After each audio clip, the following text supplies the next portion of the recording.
नागपूर शहरात प्रतिबंधित नायलॉन मांजाविरोधात पोलिसांनी मोठी कारवाई केली आहे। युनिट क्रमांक 5 गुन्हे शाखेने तहसील पोलीस ठाणे हद्दीत रेड टाकत तब्बल 33,000 रुपयांचा नायलॉन मांजा जप्त केला असून एका इसमावर गुन्हा दाखल करण्यात आला आहे। नागपूर शहरातील तहसील पोलीस ठाणे हद्दीत युनिट क्रमांक 5 गुन्हे शाखेने मिळालेल्या गोपनीय माहितीच्या आधारे ही कारवाई केली।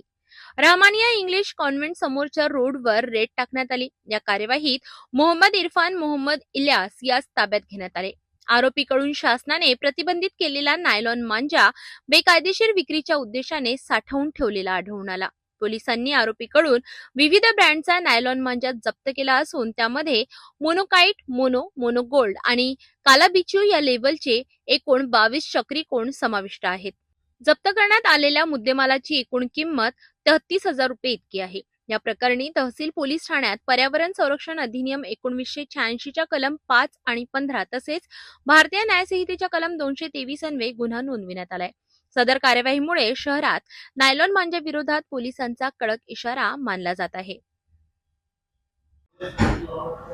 क्राइम ब्रांच युनिट 5 चे पथकातील API गीते, SC नजीर आणि त्यांचे पथक हे नायलॉन मांजा संदर्भामध्ये कारवाईसाठी गोपनीय माहितीच्या आधारे पोलीस ठाणे तहसीलच्या एरियामध्ये पेट्रोलिंग करत असताना त्यांना अन्सार नगर भागामध्ये एक व्यक्ती नायलॉन मांजाची कब्जात बाळगून विक्री करत आहे अशी माहिती मिळाल्याने त्यांनी त्या ठिकाणी रेड कारवाई केली।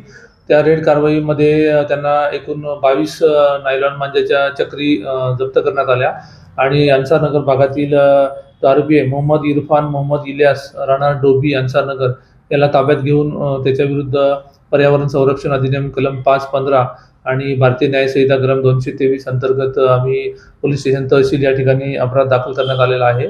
आणि अशा आरोपीकडून मोनोकाइट, त्यानंतर मोनो गोल्ड, मोनो बिचू असे वेगवेगळे लेबल असलेले जे प्रतिबंधित नायलॉन मांजा आहे असे आम्ही त्याच्याकडून 22 चक्री जप्त केलेल्या आहेत आणि पुढील कारवाई करता पोलीस स्टेशन तहसीलच्या ताब्यात देण्यात आलेला आहे।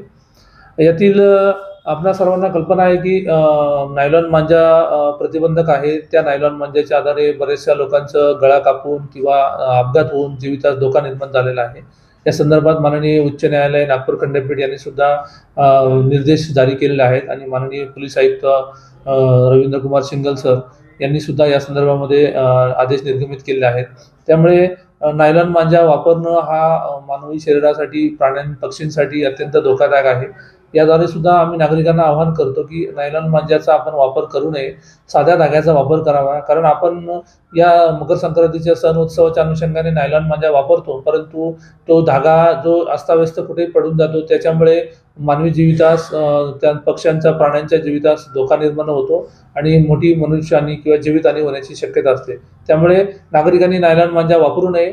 नायलॉन मांजामुळे अनेक अपघात व जीवितहानीच्या घटना घडत असल्याने अशा कारवाया अत्यंत महत्त्वाच्या ठरत आहेत। नागपूर पोलिसांनी केलेली ही कारवाई निश्चितच कौतुकास्पद आहे।